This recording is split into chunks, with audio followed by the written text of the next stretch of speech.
Salut tout le monde. Alors je vous fais cette petite vidéo aujourd'hui pour vous présenter un classeur Excel que j'ai créé afin de vous faciliter la vie. Alors ce classeur va vous servir à faire le suivi de vos opérations en crypto-monnaie et va aussi servir à remplir automatiquement les cases du formulaire 2086 des impôts. Alors le formulaire 2086 c'est quoi? Je vais vous le montrer tout de suite. C'est le formulaire qui sert à la déclaration des plus ou moins values réalisées suite à des cessions d'actifs numériques, donc à des crypto-monnaies. Et il se compose comme ça. Alors là, c'est la version papier. La version papier qui autorise 5 cessions. Une cession, c'est une vente de crypto vers du fiat, donc de l'euro. Pour ce qui est de la version papier, il n'y a que 5 cessions. Mais pour ce qui est de la version numérique, il y en a 20. Après, en version papier, si vous voulez en déclarer 20, il suffira de donner 4 feuilles. Donc, vous voyez, il y a les colonnes ici, et ensuite vous avez les lignes avec les calculs qui vont être mis à l'intérieur, et qui vont de la ligne 211 jusqu'à la ligne 224 pour la plus ou moins value globale. Donc l'addition des plus ou moins values de chacune des colonnes. Et ça, c'est ce que vous allez retrouver dans mon tableau Excel. On revient sur le tableau. Voilà. Alors déjà, ce tableau, je suis désolé d'avance, mais il ne va pas s'adresser à tout le monde. Il va s'adresser plutôt aux investisseurs occasionnels qui ont effectué des opérations assez classiques. Ce que j'appelle opération classique, ça va être l'achat de crypto-monnaie, la vente, l'échange crypto-de-crypto, le transfert sur un cold wallet, l'envoi de dons, la réception d'airdrop et les pertes. Je redirai plus tard ce qu'il en est au niveau des pertes. Par contre, si vous avez fait des achats avec des leviers, si vous faites du staking ou d'autres opérations plus complexes que je ne maîtrise pas encore, ce n'est pas dans le tableau. Ensuite, pour ceux qui ont fait donc ces opérations classiques, il faut savoir que ce tableau a été fait pour ceux qui ont investi dans une à 14 crypto-monnaies depuis leur début de leurs investissements. C'est-à-dire, si vous en avez eu plus, le tableau n'est pas fait pour ça. D'ailleurs, si vous en avez eu plus, mettez-le moi dans les commentaires. Dites-moi déjà depuis combien de temps vous investissez dans les cryptos et dans combien de crypto-monnaies vous avez investi. Et j'essaierai de faire une moyenne de tout ça et de faire un tableau un petit peu plus gros qui va inclure plus de crypto-monnaies si besoin. Et ensuite, la dernière catégorie de personnes pour laquelle ce tableau va être utile, c'est les personnes qui auraient voulu investir dans les crypto-monnaies, mais qui ne l'ont pas encore fait par peur de la complexité de la déclaration fiscale. Au moins là, vous n'aurez pas de calcul à faire, tout sera tout seul, ça sera facile. Dernière chose à savoir, je ne suis pas avocat fiscaliste, ni conseiller en crypto-monnaie, enfin en investissement. Je suis juste un particulier comme vous qui a stressé pendant pas mal de temps avant de comprendre comment faire la déclaration et rester dans les clous. Et du coup, j'ai créé ce tableau pour vous faciliter la vie, pour me faciliter la vie aussi, et pour éviter un stress inutile. Venons-en à la présentation générale du classeur. Donc ici, vous avez en haut le tableau de bord. C'est l'endroit dans lequel vous aurez toutes les informations utiles concernant le suivi de vos opérations. Ici, vous avez le tableau de saisie. C'est ici que vous allez saisir vos opérations. Ensuite, deuxième tableau. Dans ce tableau-là, vous n'aurez rien à marquer. Une ligne va s'afficher automatiquement à chaque fois qu'il y aura une session. Et ces lignes-là, pour chaque crypto-monnaie que vous avez dans votre tableau de bord, il y aura deux colonnes, une avec le volume au moment de la session et une avec le cours. Et ces deux informations serviront à calculer la valeur globale de votre portefeuille au moment de la session. Puis, ici, vous avez le formulaire dont on a parlé tout à l'heure, donc le formulaire 2086, avec toutes les informations que vous allez devoir recopier avant de les donner aux impôts. Et pour finir, en bas, vous avez plusieurs feuilles, donc la feuille livre de compte que je viens de vous présenter, ainsi qu'une feuille pour chacune des crypto-monnaies visibles dans votre tableau de bord. Et sur ces feuilles-là, il y aura les données historiques qui serviront à calculer le cours de chaque crypto-monnaie au moment de la session. Voilà, maintenant qu'on a vu pour qui était fait ce classeur, un petit peu à quoi ça ressemblait, maintenant je vais vous parler du fonctionnement. Donc on commence au niveau du tableau de bord. Dans le tableau de bord, vous pouvez voir, vous avez le nom des 14 crypto-monnaies dont je vous ai parlé tout à l'heure. Donc, je pense avoir mis les plus classiques, mais peut-être que vous voudrez changer derrière, et je vous montrerai ça après. En face du nom des crypto-monnaies, vous avez le volume de vos cryptos à l'instant T. Donc ici, on peut voir que, à partir des informations que j'ai saisies dans le tableau de saisie, j'ai quasiment 12 500 Ripple et 1683 Uniswap, et tout le reste est à zéro. Ensuite, en face de chaque crypto, pareil, vous avez le cours. Le cours, c'est vous qui allez le noter. Si vous avez une petite application du style Bitcoin Ticker ou autre chose, et que vous ne voulez pas ouvrir votre plateforme pour voir à combien vous en êtes, et puis surtout si vous avez aussi des crypto-monnaies dans le code wallet, là vous aurez l'ensemble de tout ce que vous avez, plateforme et code wallet compris. Donc vous tapez votre cours, et en face, on va voir pour le Ripple par exemple, vous avez la plus ou moins value théorique, du coup vous n'avez rien vendu, de votre crypto-monnaie. Voilà, pareil des deux côtés. Ensuite en haut, vous avez le nombre de ventes année en cours. Alors ce nombre de ventes, il va être calculé en allant chercher la dernière vente qui a été saisie dans le tableau. Vous pouvez voir ici la dernière vente, c'était 19 décembre 2020. Donc, c'est-à-dire que sur l'année 2020, il y a eu 2 ventes. Donc, 1, 2. Là, c'est en vert, ça veut dire que vous avez encore de la marge. À partir de 17, la case va devenir orange. On va dire attention, on va bientôt arriver au nombre maximum de ventes à l'année pour la déclaration aux impôts. Et à 20, ça sera écrit en rouge et vous aurez un gros panneau stop qui vous dira qu'il faut s'arrêter là. Ensuite à gauche ici vous avez le gain total avant impôt, ça soit gain total soit perte totale. En fait c'est juste la différence entre les cash out, que j'appelle cash out, c'est le versement d'euros sur votre compte bancaire, et le dépôt. Donc le dépôt c'est le versement d'euros sur la plateforme de trading avant de trader. Voilà. Et c'est bien écrit avant impôt, c'est-à-dire qu'une fois que vous aurez payé les impôts, ça fera peut-être beaucoup moins. Et ce que vous avez tout à gauche là, alors c'est un petit indicateur que j'avais sur mon classeur perso, au cas où ça peut vous servir, je l'ai laissé. Là vous choisissez l'année, vous tapez une année, et ça vous donne le volume de trade sur cette année-là, précise. Voilà, là on peut voir que en 2019 c'est 5000 euros. En fait le volume de trade c'est la totalité des achats plus la totalité des ventes. C'est aussi une information que vous devez avoir sur les plateformes que vous utilisez, et qui sert généralement à calculer les frais qui vont vous être pris à chaque fois que vous faites une session. Ah. Ensuite ici, donc la saisie.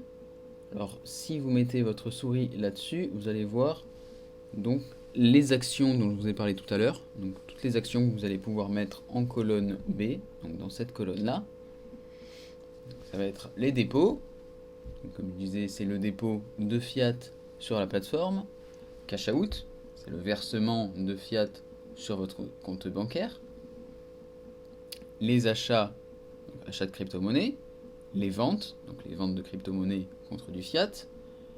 Les transferts vers Cold Wallet, pas besoin d'explication. Ce que j'ai appelé plateforme transfert, en gros c'est le transfert depuis votre Cold Wallet sur une plateforme, ou ça peut être d'une plateforme à une autre plateforme. Dans tous les cas, le calcul est le même qu'avec le transfert vers Cold Wallet, donc si vous vous trompez, c'est pas trop grave dans la saisie. Ensuite, ce que j'appelle swap, c'est juste pour faire une écriture assez rapide, c'est l'échange de crypto à crypto. Airdrop, hein, c'est quand vous recevez un airdrop, hein, tout simplement. La perte, ce que j'appelle perte, c'est par exemple si vous essayez d'envoyer une crypto-monnaie sur votre code wallet et que vous vous trompez d'adresse. Donc là, vous avez tout perdu. Il va falloir enlever ces unités de crypto-monnaie sur votre portefeuille global et vous allez marquer perte. Autre chose que j'ai marqué en perte, alors ça c'est juste une interprétation personnelle.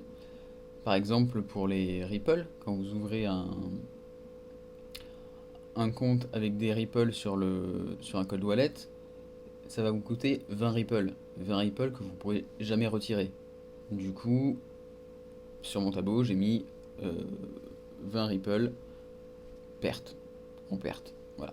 Et les dons envoyés, ça c'est si vous envoyez des dons à quelqu'un, que donc ça ne vous c'est une perte de crypto qui ne vous rapporte rien. Et c'est surtout pour que vous ayez ça en visu dans votre tableau. Ensuite ici la date, alors vous voyez là j'ai mis un format date et heure, c'est plutôt pour les plus perfectionnistes d'entre vous qui voudraient tout marquer, mais si vous marquez juste la date, ça marchera aussi. De toute façon les heures ne sont pas prises en compte dans les calculs. Donc là il va falloir que vous marquiez toutes vos opérations dans l'ordre chronologique pour que tous les calculs se fassent bien à côté. Le site, c'est la plateforme sur laquelle vous versez des choses ou sur laquelle vous faites des achats ou des ventes. Le nombre d'unités, donc c'est voilà, le nombre d'euros que vous déposez sur une plateforme ou que vous récupérez, ou le nombre de crypto-monnaies. Alors mettez bien juste les unités, vous ne mettez pas euros, vous ne mettez pas bitcoin là, sur ça, vous mettez que des chiffres. Les monnaies, c'est dans la colonne d'après. Ici, vous marquez vos monnaies. C'est ça qui va permettre la mise en forme conditionnelle. C'est-à-dire que si vous écrivez BTC, ça va se mettre en orange. Si à la place, ici par exemple, j'écrivais uni, la ligne sera rose. Voilà. Désolé pour les couleurs, ça fait un peu l'arc-en-ciel. J'espère que ça ne va pas en faire vomir trop de monde. Ensuite, la méthode de paiement. Bon, là, vous marquez ce que vous voulez. Hein. Quand vous faites un virement, généralement, c'est du SEPA. Et pour le reste des opérations, c'est du trade. Mais ça n'influe sur aucun calcul. Vous mettez vraiment ce que vous voulez, c'est pour votre suivi. Le prix de cession. Donc, c'est le prix auquel vous allez vendre vos crypto-monnaies. Les frais. C'est les frais qui vont vous être pris à chaque fois que vous allez faire une vente. Là, on est sur la colonne, c'est les frais juste pour la vente. Prix de cession net, donc c'est le prix de cession moins les frais. Et le cours qui va être calculé donc en fonction du prix de cession brut et des unités. Donc c'est une simple division. Hein. Donc 10 000 divisé par 1, ça fait 10 000. Voilà. Et là, 8900 divisé par 0,47 quelque chose, ça fait presque 19 000 euros. Ensuite, pour les achats, d'ailleurs vous pouvez voir, à chaque fois qu'il y a une action, il y a des lignes qui se grisent. Vous voyez ici, j'ai mis un achat. Si j'avais mis vente, hop, ça aurait grisé toute une partie. Quand c'est grisé, vous marquez rien dedans. C'est simple. Faut savoir que les cellules, à part les cellules qui contiennent des formules, les cellules ne sont pas bloquées. Que si vous êtes là-dedans et que vous écrivez quelque chose, ça va se marquer. Évitez de le faire, juste. Même si ça n'influera pas sur grand-chose, au final. Donc pour l'achat, pareil. Ici, vous avez le nombre d'unités. Ici, vous avez le prix auquel vous avez acheté vos cryptos, les frais. Alors j'ai mis frais site et là vous avez aussi frais CB CEPA. Il y a certaines plateformes comme Coinbase par exemple qui acceptent le paiement directement en carte bleue sans que vous ayez versé au préalable des euros sur la plateforme. Dans ce cas-là, vous aurez les frais, donc les frais de site et les frais en plus, les frais carte bleue. Là pareil avec le cours d'achat. Plus loin, vous avez unité acquise et la monnaie. Ça, ces deux colonnes-là, vous voyez, elles sont grisées quasiment partout. Elles vont servir uniquement pour les swaps, donc les échanges crypto-crypto. Quand vous faites un swap, ici, vous écrivez comme partout le nombre d'unités dont vous allez vous délester. Donc là, 10 Ethers. Et ici, vous allez mettre les unités acquises lors de l'échange. Donc vous allez échanger contre des USDT. Voilà. Autre chose, quand vous faites un transfert, donc soit vers Cold Wallet, soit vers une plateforme, vous allez avoir des frais. Et ces frais-là, vous voyez par exemple ici, vous faites un transfert de 500 Ripple sur votre Cold Wallet, et ça va vous faire 0,002 XRP de frais que vous allez marquer dans cette colonne. Donc pareil, vous marquez juste les unités ici, et là, sur cette colonne, vous marquez la monnaie. C'est ça qui va servir à calculer le volume global pour votre crypto. Si ici, vous regardez bien, regardez l'XRP ici, si je mettais 100, hop, ça va changer. Voilà.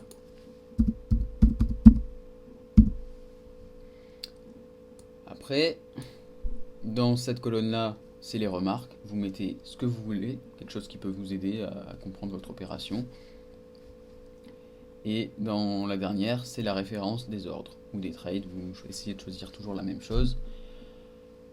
Pareil, ça c'est pour le suivi et ça pourrait aussi servir si les impôts vous demandent d'où viennent vos calculs. Vous envoyez votre tableau et ils auront toutes les informations. Voilà. Ensuite ici, comme je vous ai dit tout à l'heure, à chaque fois que vous faites une session, il y a une ligne qui s'affiche. Donc ici, vous voyez une vente de Bitcoin, donc de 1,470588 Bitcoin, à un cours de 10 000 euros. Mais imaginons, par exemple, je vais écrire une ligne là, je vais saisir une ligne. On va dire que le 31 décembre 2020, vous faites une vente. Regardez ce que vous avez là-haut. Alors il vous reste des Uniswap et des XRP. On va dire qu'on va vendre sur Kraken, on va vendre 1000 Uniswap. Alors, on va vendre 1000 Unis. 1000 ici. Marque Uni. Voilà. Ok, trade. Combien ça va coûter? Le 31 décembre, ça coûtait dans les 4 euros quelque chose. Donc on va mettre 4400 euros avec marqué les 15 euros de frais. Voilà. Donc au moment de cette vente d'Uniswap, vous aviez 0 Bitcoin, c'est bien ce qu'on voit là-haut. Vous n'aviez pas de Terre non plus, vous aviez des Ripple, donc vous aviez 12 500 et des poussières Ripple. Et vous aviez 1683. Quand vous faites la session, il faut bien prendre le volume total juste avant la vente, donc les 1183, à un cours donc de 4,40 €. Le cours qui va être marqué ici, vu que vous vendez des unis, le cours va être pris dans le tableau. Ça sera juste la division entre le prix total et le nombre d'unités. Par contre, pour ce qui concerne les Ripple, vous n'avez pas le cours qui est marqué. Donc, il va falloir aller le chercher dans les données historiques. Données historiques, on va prendre la feuille Ripple. Alors, le calcul est fait tout seul, hein. Je vous montre juste pour vous montrer là où comment il va les chercher. Il va chercher la date, ici, il va prendre le 31 décembre, et il va prendre la moyenne entre le prix le plus haut qu'il y a eu dans la journée et le prix le plus bas. Donc là, la moyenne était de 18 centimes. Et après, pour faire le calcul, il va juste multiplier, pour faire le calcul donc, de la valeur globale de votre portefeuille au moment de la cession. Il va aller faire 12 499,996 fois 18 centimes, plus 1683,3333 fois 4,40 €. Et on va aller voir ça dans le formulaire, ici. Donc, la valeur globale du portefeuille au moment de la cession était ici de 9 657 €. Donc, avec un prix de cession de 4 400, des frais de cession de 15 €. Et ensuite, c'est tous les calculs classiques du formulaire qui vont s'afficher tout seuls, avec ici la plus ou moins value par rapport à l'ensemble de votre portefeuille. C'est aussi simple que ça. Et du coup là-haut en case 224, si vous devez déclarer vos impôts, donc on va dire on est le 31 décembre, c'est votre dernière vente. Là vous avez bien écrit 2020 et vous allez avoir donc une plus ou moins value globale de 13 739 €. Donc ça sera la somme de ces plus-values là avec cette moins-value ici. Et ensuite vous continuez votre tableau comme ça et vous reprenez les valeurs tous les ans. Vous avez donc là les dates de session qui sont inscrites et vous prenez juste donc les valeurs sur la bonne année. Donc en 2021, enfin en 2022 vous prendrez les valeurs de 2021 et vous allez recopier ça sur le formulaire que vous allez donner aux impôts. Voilà. Alors, deux petites choses encore. Pour ce qui est du formulaire, j'ai mis les soults à 0 € automatiquement. De ce que j'ai pu lire un petit peu partout, les ventes avec soult au niveau des crypto-monnaies, personne n'en fait. Donc je les ai pas mises. Si, alors on sait jamais, par hasard vous en faites, mettez-moi ça dans les commentaires. Vous me dites vraiment, donnez-moi tous les détails. Hein. Qu'est-ce que vous avez fait pour vous retrouver avec des soults au niveau de vos ventes de crypto-monnaies. Et si j'ai un exemple concret, alors j'arrangerai le tableau en conséquence. On en revient maintenant aux crypto-monnaies. On va dire que vous avez 8 crypto-monnaies. Donc toutes celles-là, vous les avez, ces 7-là. Et là, vous me dites, mince, moi j'ai du Néo. J'ai du Néo, mais il n'est pas là. Alors comment je vais faire? C'est tout simple. Juste ici, vous sélectionnez la case et vous écrivez Néo. Vous écrivez Néo, vous appuyez sur Enter. Donc, Néo ici. Vous allez voir ici, dans le deuxième tableau, que ça on met déjà en Néo ici. Par contre, il va falloir changer quelque chose. Dans les formules qui servent à calculer le cours au moment de la session, là ça va aller prendre sur la feuille. J'ai bloqué les cellules donc on ne peut pas le voir, mais ça va aller prendre sur la feuille Sol de Solana. Donc déjà vous allez faire un clic droit sur la feuille qui vous intéresse. Ici vous allez mettre renommer et vous allez écrire Néo. Voilà. Donc là après ça va automatiquement changer les formules dans toute la colonne. Ça marquera Néo.